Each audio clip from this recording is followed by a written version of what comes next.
Protesters in Nepal burned government buildings and the residences of top political leaders on Tuesday as demonstrations against a short-lived ban on social media grew increasingly violent. Associated Press footage showed the Singha Darbar, the seat of the Nepali government, in flames as crowds danced and sang on the streets surrounding the complex. Tens of thousands of protesters remained on the streets late in the day, blocking roads, storming government buildings and setting them on fire, and, in some cases, attacking political leaders. Army helicopters ferried some ministers to safe places. A day earlier, demonstrations led by young people angry about the blocking of several social media sites gripped the country's capital, and police opened fire on the crowds, killing 19 people. The ban was lifted Tuesday, but the protests continued, fueled by anger over the deaths and growing frustration with the political elite in the nation wedged between China and India.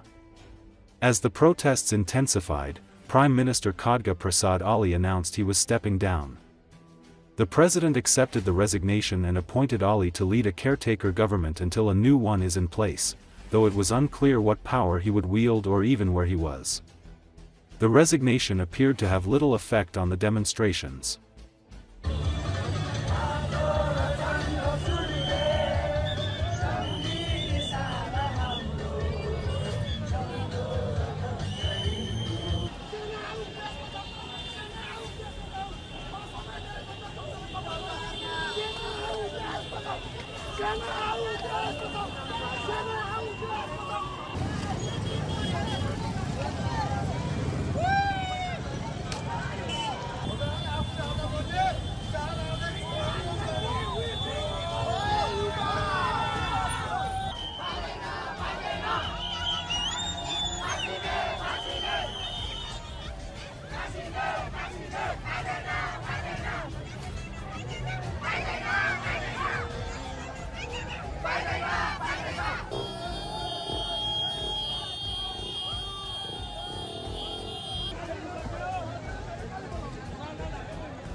Amid violent protests in Nepal, which have led to the resignations of ministers, including the country's prime minister. A video has emerged in social media, showing protesters chasing Finance Minister Bishnu Paudel.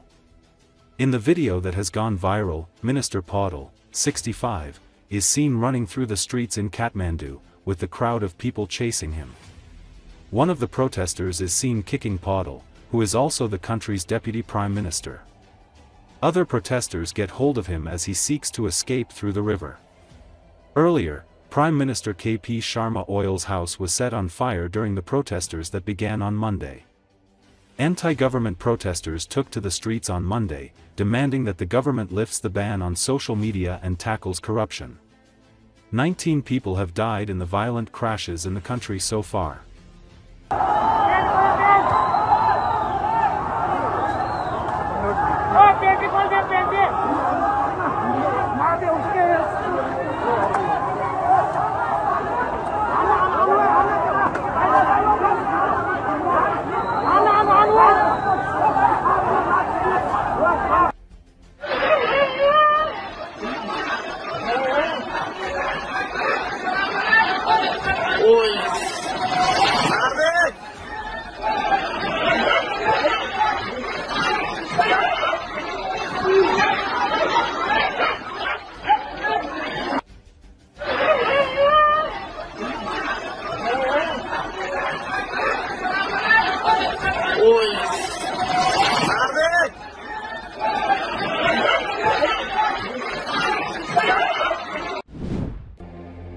US, NATO allies and other partner nations tested warfighting tactics during an exercise at the Joint Multinational Readiness Center in Hohenfels, Germany.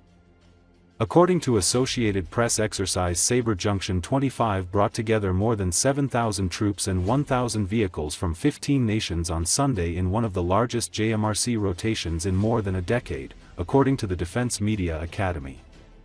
The training involved live-fire drills and tactical road marches and was designed to bolster NATO's readiness and rapidly respond to emerging threats. Video by Staff Sergeant Sean Ferry, SPC Josephine Malloy, Staff Sergeant David Marquis and PFC Michaela Panzer from the 114th Public Affairs Detachment.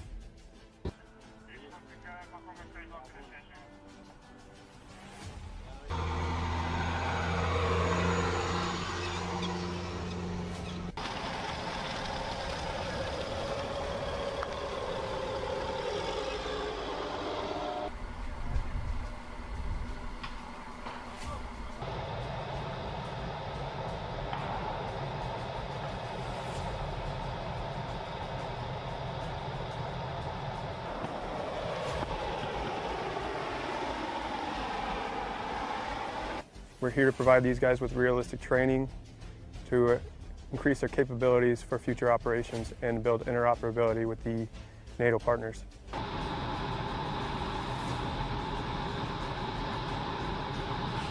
The Joint Multinational Readiness Training Center is the premier training center in Europe right now. So we take NATO partners and other coalition partners. We bring them here, we put them through stressful situations, realistic training on the European continent, simulating what we would face if we actually had to go to war here.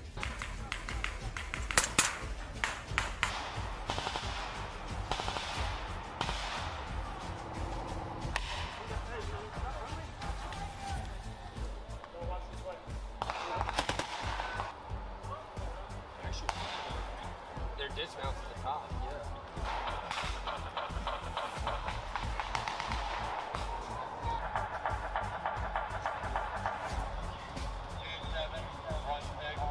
Roger, send the dismount reinforcements from the rear. I will guide them into position.